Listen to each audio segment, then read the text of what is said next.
মুক্তিযুদ্ধের চেতনা টিভিতে আপনাদের স্বাগতম। এখন দেখবেন আমাদের প্রতিনিধির পাঠানো তথ্য চিত্রে বিস্তারিত। মানিকগঞ্জে দিনব্যাপী ফ্রি চক্ষু শিবিরের উদ্বোধন। মুক্তিযুদ্ধের চেতনা টিভি মানিকগঞ্জ জেলার প্রতিনিধি বীর মুক্তিযোদ্ধা মোহাম্মদ আজহার হোসেন। আজ ২রা মে ২০২৬ শনিবার সকাল 10টায় বান্দুটিয়া জাদুঘরে পবিত্র কোরআন তেলাওয়াত ও গীতা পাঠের মাধ্যমে দিনব্যাপী বিনামূল্যে চক্ষু শিবিরের উদ্বোধন করা হয়। মানিকগঞ্জ জাদুঘর, রহিমুন্নেসা এনায়েত ফাউন্ডেশন, মেহের আজিজ ফাউন্ডেশন এবং মানিকগঞ্জ সাহিত্য ও সাংস্কৃতিক পরিষদের উদ্যোগে এবং ঢাকা লায়ন্স ক্লাবের তত্ত্বাবধানে এই চক্ষু শিবিরের আয়োজন করা হয়। অনুষ্ঠানের প্রধান অতিথি হিসেবে উপস্থিত থেকে উদ্বোধন করেন বেসামরিক বিমান পরিবহন ও পর্যটন মন্ত্রণালয়ের মন্ত্রী আফরোজা খানম রিতা এমপি। অনুষ্ঠানে সভাপতিত্ব করেন অধ্যাপক আবুল ইসলাম শিকদার এবং সঞ্চালনা করেন মোহাম্মদ মাসুদুল ইসলাম। এছাড়া উপস্থিত ছিলেন মানিকগঞ্জ জেলা পরিষদের প্রশাসক advocate Jamil Rashid, police super, রাজনৈতিক নেতৃবৃন্দ, বীর মুক্তিযোদ্ধা এবং বিভিন্ন প্রিন্ট মিডিয়ার সাংবাদিকবৃন্দ। লায়ন্স ক্লাবের উদ্যোগে এবং ঢাকা লায়ন্স ক্লাবের 4 জন চিকিৎসকের তত্ত্বাবধানে পরিচালিত এই ফ্রি চক্ষু শিবিরের সংগঠনের কর্মকর্তা জানান, 1958 সাল থেকে তারা দেশের জনগণের সেবায় কাজ করে যাচ্ছেন। প্রধান অতিথির বক্তব্যে মন্ত্রী আফরোজা খানম রিতা বলেন, এই ধরনের উদ্যোগ অত্যন্ত প্রশংসনীয়। ভবিষ্যতে পরিকল্পনা গ্রহণ করলে তা বাস্তবায়নে তিনি সহযোগিতা করবেন বলেও আশ্বাস দেন। তিনি আরো বলেন, আমি মানিকগঞ্জের মেয়ে, মানিকগঞ্জবাসীর ভালোবাসার জন্য আমি কৃতজ্ঞ। আমি সবসময় দেশ ও জনগণের কল্যাণে কাজ করে যাব। আপনারা আমার জন্য দোয়া করবেন। সভাপতির বক্তব্যে অধ্যাপক আবুল ইসলাম শিকদার বলেন, জাদুঘরের উদ্যোগে মানিকগঞ্জের বাসীর কল্যাণে কাজ করে যেতে চান তারা এবং সকলের সহযোগিতা পেলে ভবিষ্যতে আরো বড় পরিসরে কার্যক্রম পরিচালনা করা সম্ভব হবে। সবশেষে উপস্থিত সকলকে ধন্যবাদ জানিয়ে 200 জন রোগীকে চিকিৎসা সেবা প্রদান করার জন্য চক্ষু শিবিরের শুভ উদ্বোধন ঘোষণা করা হয়।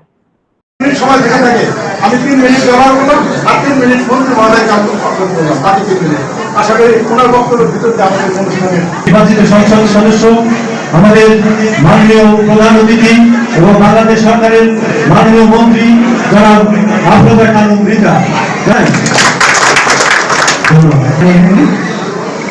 আজকে মানিকগঞ্জ জাদুঘর প্রাঙ্গণে চক্ষু শিবিরে অনুষ্ঠানে উপস্থিত সম্মানিত সভাপতি, উপস্থিত সম্মানিত বিশেষ অতিথিবৃন্দ, উপস্থিত আমার দলের সর্বস্তরের নেতাকর্মীবৃন্দ, উপস্থিত এলাকাবাসী, উপস্থিত আমার সাংবাদিক ভাইরা এবং উপস্থিত লায়ন ক্লাবের সম্মানিত সদস্যবৃন্দ, আসসালামু আলাইকুম।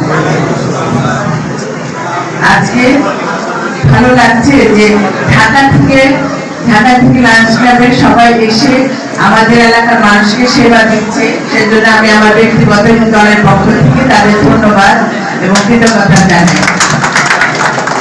আমরা যারা এখানে জনপ্রতিনিধি আছি তারা শুধু মানুষের জন্য, মানুষের সেবা করার জন্য, আমাদের একটা কাজ মানুষের সেবা করা, যেটা আমাদের মাননীয় প্রধানমন্ত্রী তার প্রত্যেকটা কথাই বলেন, প্রত্যেকটা বক্তব্যে একটা কথাই আছে যে জনগণকে ভালো রাখা, জনগণের জীবন মান উন্নয়ন করা। সেই কাজেই কিন্তু আমরা ব্যস্ত হয়ে আছি। আপনারা দেখছেন যে বিগত 1 মাস ধরে পার্লামেন্টের যে বক্তব্যগুলো এসেছে সেগুলি শুধুমাত্র জনগণকে নিয়ে। আর যে লাস্ট যে আমাদের মাননীয় প্রধানমন্ত্রী যে বক্তব্য দিয়েছেন, সেই বক্তব্য যদি আমরা প্রত্যেকটা নেতা কর্মী, আমরা প্রত্যেকটা বাংলাদেশের প্রত্যেকটা মানুষ যদি আমরা অনুসরণ করি, তাহলে এই দেশ সামনের দিকে এখানে কোনো সমস্যাই নেই। এবং সেইভাবে নিজেদের সবাইকে গড়ে তোলা, কারণ আমরা দীর্ঘ 17 বছর পরে একটা স্বাধীনতার স্বাদ পাচ্ছি, গণতান্ত্রিক সরকারের অধীনে এখন আমরা কথা বলার সুযোগ পাচ্ছি। সেই সুযোগটা আমাদের কাজে লাগাতে হবে সবাইকে। আমার অতীত ইতিহাস ভুলে গেলেও চলবে না। অতীত ইতিহাসের দুঃশাসনের কথা, তারপরে গভর্নমেন্ট আসলে 1.5 বছর থাকলো, তারা তো কিছুই করে দিতে পারবে। 1.5 বছর তারা কোনো কাজই করে যায়নি, যে একটা কাজ বলতে পারবে না যে তারা জনগণের জন্য ভালো কাজটা করে দিয়ে। ভালো লাগছে যে আপনারাও সবাই সে জনগণের পাশে এসে দাঁড়িয়েছেন, জনগণের অসহায় মানুষের পাশে দাঁড়িয়েছেন। আমি আপনাদের সবাইকে বলবো যে আপনারা ভালো কাজ করুন, ভালো কাজের সাথে আমি আছি। এটা আপনারা বিগত সময় আমার বাবা তো দেখেছেন যে যখন তার কাছে কেউ ভালো কাজের জন্য, দেশের জন্য, মানুষের কল্যাণের জন্য গেছে, কখনো তাকে ফেরায় নেই। আমি তো সেই বাবার সন্তান হই আপনাদের, এবং আপনাদের রহমতে, আপনাদের আন্তরিকতায়, আপনাদের সহযোগিতায় আজকে কিন্তু আমি এই অবস্থায় আছি। আজকে আমি এই অবস্থায় দাঁড়িয়ে আপনাদের সামনে কথা বলতে পারছি। আমি মনে করি এখন আমার নৈতিক দায়িত্ব রয়েছে আপনাদের কিছু দেওয়ার, আপনার একটা পরিবর্তন আনতে পারি। আমি যে মন্ত্রণালয়ের দায়িত্ব পেয়েছি সেই মন্ত্রণালয় সম্বন্ধে আপনাদের সবাই কম বেশি ধারণা আছে। এটা আমার জন্য একটা বিরাট চ্যালেঞ্জ। আমি আমার মাননীয় প্রধানমন্ত্রী আমাকে যে আস্থা, যে ভরসা দিয়ে, যে গুরু দায়িত্ব দিয়েছেন, আমি আমার সতত আদর্শকে সেই দায়িত্বটা করতে চাচ্ছি এবং একটা বিরাট পরিবর্তন আনতে চাচ্ছি এই বিমান মন্ত্রণালয়, যাতে সবাই বলে যে না, এখন বিমান মন্ত্রণালয় ঠিক আছে। এই শব্দটা যখন বের হবে তখনই মনে করবো যে আমি আমার দায়িত্ব সঠিকভাবে পালন করতে পারছি। আমার চেষ্টা থাকবে দেশের জন্য, দেশের মানুষের জন্য কাজ করা। আপনারা আমার মানিকগঞ্জবাসী, আপনারা আমার মানিকগঞ্জবাসী ছাড়া আমি একা কিচ্ছু না। আপনারা আমার ভিতরে আছেন। আমি যেখানেই থাকি আপনাদের জন্য, আপনাদের এলাকার উন্নয়নের জন্য কাজ করে যাচ্ছি। রাস্তা পাকাকরণ এটা আমরা করে দিতে পারবো না বুবুল? এটার ব্যবস্থা এটা ইনিশিয়াল শুরু হলো, তারপরে পর্যায়ক্রমে আপনারা, আমি দেখতে চাই আপনারা কি প্ল্যান করবেন। এখানে অনেক অভিজ্ঞ একজন সচিব মহোদয় আছেন, ওনার বুদ্ধি পরামর্শ নিয়ে আপনারা কাজ করবেন। মাঝে মাঝে আমিও আপনাকে ডাকবো আপনার পরামর্শ নেওয়ার জন্য।